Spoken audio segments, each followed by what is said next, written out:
À Abidjan, le quartier Koumassi-Rambla a été frappé par une tragédie dans la matinée du mercredi 5 novembre. Frédéric Bado, 43 ans, connu pour sa gestion d'un entrepôt de gaz, a trouvé la mort après être tombé du 5e étage d'un immeuble, laissant la communauté sous le choc.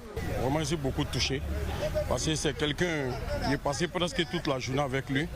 Voilà, on s'asseyait pour causer, on parlait de tout après. Les témoignages sur place décrivent une journée qui a basculé dans l'horreur. Frédéric, homme serviable et apprécié, était venu aider une connaissance que nous appellerons Virginie à monter ses cartons.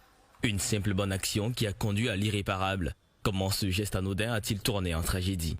C'est quand le jeune homme est tombé, la dame est descendue en vitesse. Où est le jeune homme?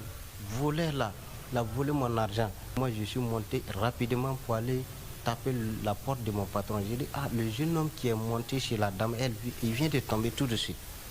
Il dit, tu dis quoi? Il dit, il vient de tomber tout de suite. Il dit, ok. Il dit, il ne faut pas la laisser partir. Il faut aller derrière elle. La police, rapidement arrivée sur les lieux, a interpellé Virginie. Selon ses déclarations au commissariat de Koumassi, rentrée ivre d'une virée nocturne, elle aurait accusé Frédéric Bado d'avoir volé son portefeuille, qu'elle ne trouvait plus.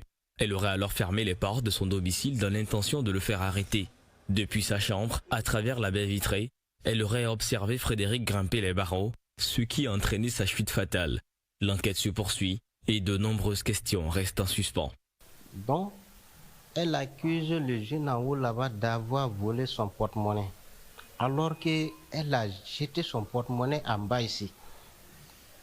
C'est une jeune fille qui a ramassé le porte-monnaie sur une voiture qui a tonton.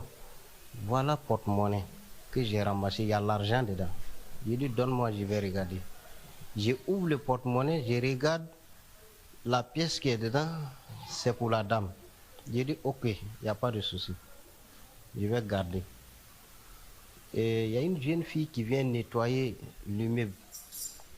Je l'ai appelée en même temps. Comme la dame ne s'entend pas avec moi, viens, je vais compter l'argent là devant vous.